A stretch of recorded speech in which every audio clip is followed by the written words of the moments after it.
જો અમદાવાદ ક્રાઇમ બ્રાન્ચને ના આવડતું હોય તો મારું સૂચન છે કે આસામ પોલીસ જોડેથી શીખે. અને 400 ગાડીઓ આ ભાજપના નેતાઓ ચાવ કરી ગયા છે. એ લોકોમાં સમાજમાં એવું કહી રહ્યા છે કે સરકારના અમારી પર આશીર્વાદ હોય, અમદાવાદ શહેરની પોલીસ કમિશનર કચેરી પણ અમારો વાળ વાંકો કરી શકવાનો નથી.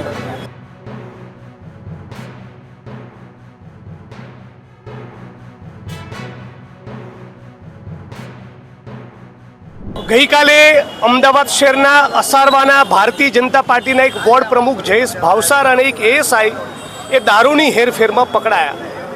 થોડા દિવસ પૂર્વે ભારતીય જનતા પાર્ટીના એક નેતાની ખનીજની લીઝમાંથી 3 શ્રમિકોના મોત થયા હતા. અને એક ભારતીય જનતા પાર્ટી લોકોના ઇલીગલ કન્સ્ટ્રક્શન ગીર સોમનાથ, કોડીનાર અને રાજકોટમાં મેં પોતે જોયા છે.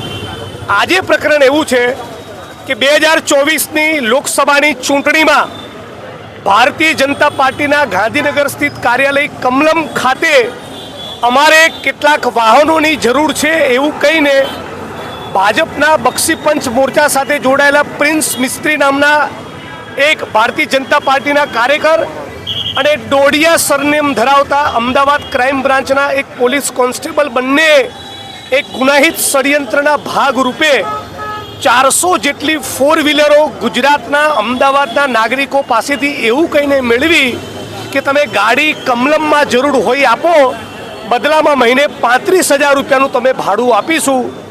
આજે એ વાતને મહિનાઓ થયા, 35,000માંથી 35 પૈસા ભાડું ચૂકવાતું નથી અને 400 ગાડીઓ આ ભાજપના નેતાઓ ચાવ કરી ગયા છે.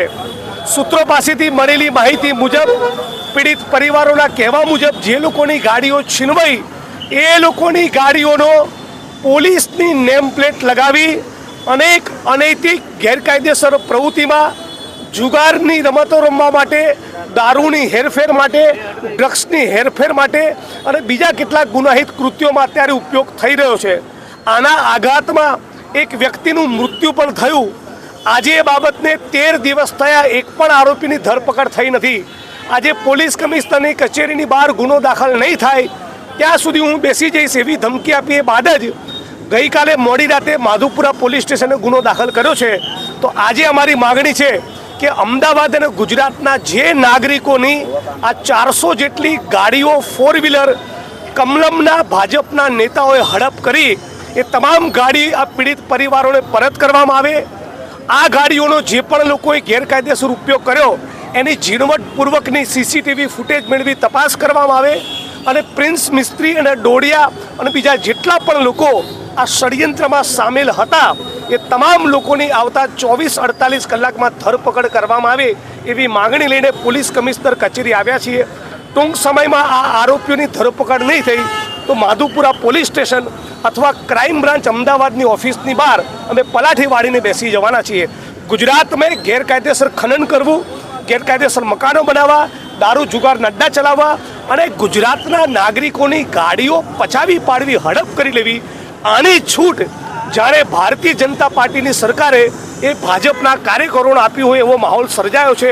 કેટલાક લોકોનું એવું કહેવું છે કે આરોપી પ્રિન્સ મિસ્ત્રી અને ડોડિયા એ લોકોમાં સમાજમાં એવું કહી રહ્યા છે કે સરકારના અમારી પર આશીર્વાદ હોય, અમદાવાદ શહેરની પોલીસ કમિશનર કચેરી પણ અમારો વાળ વાંકો કરી શકવાનો નથી.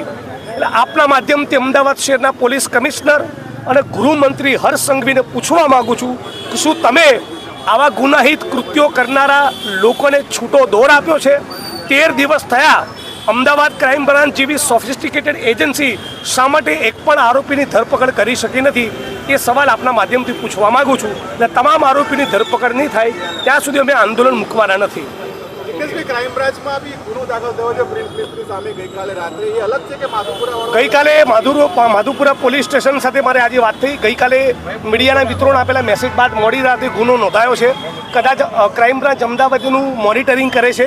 એ જે પણ કરતા હોય, સવાલ એ છે કે 13 દિવસ પૂર્વે ધરપકડ માટે ફરિયાદ આપી હતી, ગુનો દાખલ કરવા માટેની અરજી આપી હતી. 13 દિવસ સુધી શા માટે પોલીસે ગુનો દાખલ ના કર્યો અને હજી સુધી એક પણ આરોપીની ધરપકડ કેમ થઈ નથી? જો અમદાવાદ ક્રાઇમ બ્રાન્ચને ના આવડતું હોય તો મારું સૂચન છે કે આસામ પોલીસ જોડેથી શીખે.